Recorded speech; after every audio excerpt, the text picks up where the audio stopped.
Hello and welcome to Arena FPS News episode number 31. So first up, Doom is going into open beta.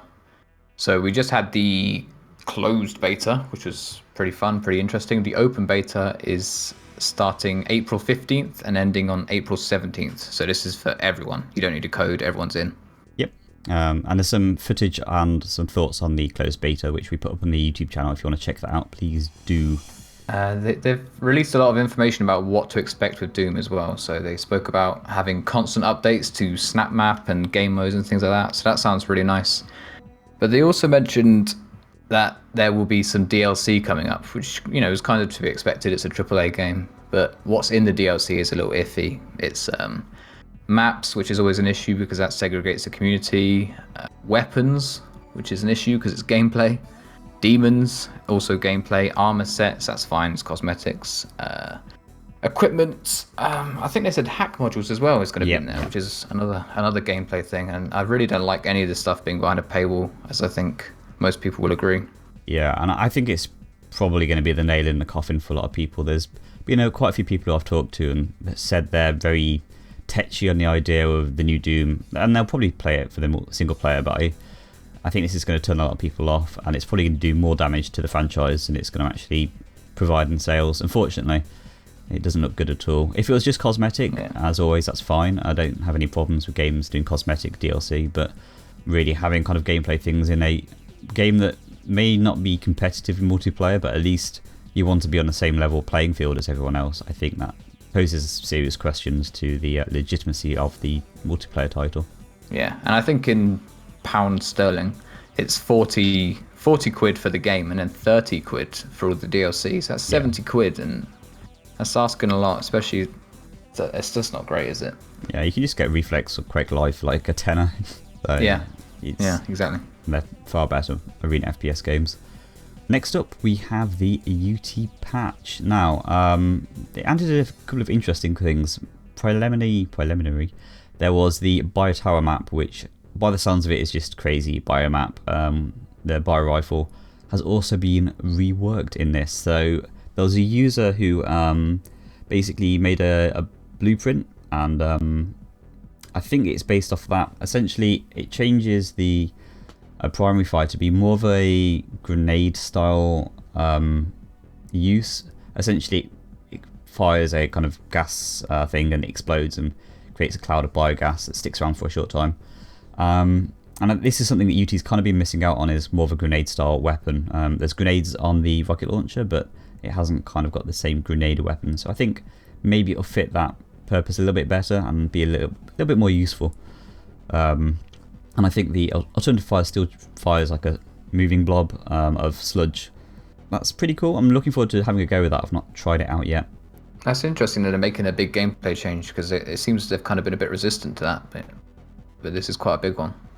Yeah, I mean, I think they've struggled to find a home for the bio rifle in all the games so far. It's always felt a little bit like it's thematically very interesting, but it's never really fitted into the roster of weapons as well as some of the other ones. Yeah. So, I mean, there's so much utility in UT weapons that it's probably quite hard to do that. Yeah, and they've changed some of the UT weapons recently, like the Stinger Outfire. So I think it's good that they're still up for change and up for changing around what they're doing with the mechanics in the game. And just to finally add on is they've added a new HUD element just beneath your crosshair with your health and armor and ammo, which is very easily viewable from when you're concentrating on your crosshair, which is nice, allowing for that customization. Next up, we have Chaos UT mod, which is, for those of you that remember, based on a UT99 mod, also called Chaos UT, and it basically adds a load of crazy fun to the game. Proxy mines, which you place down, and they've got little angry smiling faces, and they follow you around and blow you up, and bastard swords, and all sorts of crazy power-ups and stuff, which is something that has always been very fun in UT, and it's really just turning the madness to 11 and allowing more fun and kind of, it's more casual obviously, but at the same time it allows for more crazy game modes, which kind of really engages with maybe the audience that aren't so much into the competitive side. They just want to blow things up and have a lot of fun doing it. So I think it's a really good outlet for those kind of players, and I'm looking forward to seeing that in the game. Yeah, it's just really cool. I'm captivated by that sword image. That's so cool. And finally for UT News, they've just wrapped up their first series of ESL tournaments, which went very well. If you want to check out the recap videos on the UT YouTube, there'll be a link in the description. Done by Zacubus are very good and very concise. But we've got some more coming up in spring, which is on the 18th of April 2016 for North America and Europe, which they have a dual and 2v2 TDM league. So definitely check that out if you're into UT, either if you want to play in it or you just want to watch the actual live action yourself. It's good to see ESL picking up UT. It's an exciting time for arena FPS games. Up next is Reflex. Reflex patch 0.41.0. So I think this follows them saying that they can do patches more frequently with their new updating system they mentioned in 0.40. Yep. So this did come quite quickly after that, and it's the ammo box update. So this one has been heavily requested, and I think part of the reason they did it is just to shut everyone up, because people have been going on about this for what feels like a year now. But yeah, so they've put ammo boxes into the game. All the mappers have been taking the ammo boxes and putting them on their maps, and I think 1, 2, 3, 4, 5, 6, 7, 8 of the popular played maps have been updated at least. They've also changed how the ammo works for weapons as well. So if someone drops a weapon and you pick that up, you'll receive the ammo that was in the gun as opposed to just getting 10 standard. And if you pick up an enemy's dropped weapon, you will also receive 50% of the enemy's ammo for all other weapon types. So it's kind of interesting.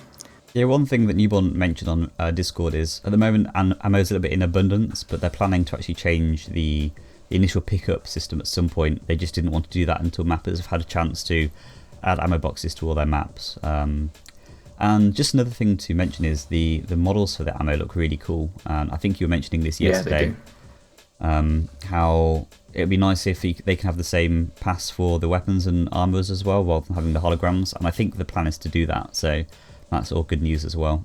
Did they mention what they plan to do with the starting weapon pickup, or did they mention that they plan to reduce it? I imagine that's what they said, but did they say by how much? They didn't say at all numbers, but they just said there's definitely some more works in the pipeline for changing how the ammo system's going to work as a whole. All right, that sounds really good. I look forward to that. I'm sure some part of that would be changing the respawn time for the weapons on certain game modes. I think a lot of people have been asking for 30 seconds on TDM, so I think that'll probably get implemented at some juncture. Also, just quickly, they changed some of the HBAO and SMAA, improving the performance a little bit, so that's good.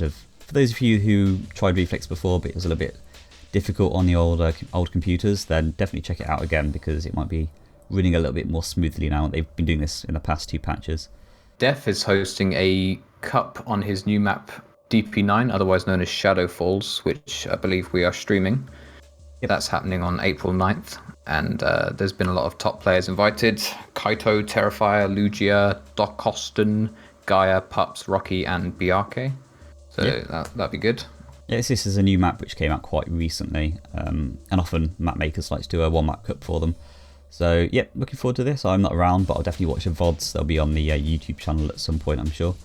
And finally, Toxikk has teased us of a new vehicle in the game, and it's a demon battle mech. It looks very, very cool. It doesn't really go into a lot of details of how the weapon systems works, but it says it's quite slow, but has kind of quick jumping and dodging maneuverability, and it can pancake the enemies, which is going to be great for videos, I'm sure. So yeah, I mean, it looks cool. I'm really glad that these guys are just keep pushing the boat, and I think at the moment it looks like they're really going hard for this vehicle mode, because what I expect is they're looking at how the UT is shaping up, and the fact that they're in a very similar field of game, they're probably going to focus on what UT are not doing, and UT are not doing vehicles.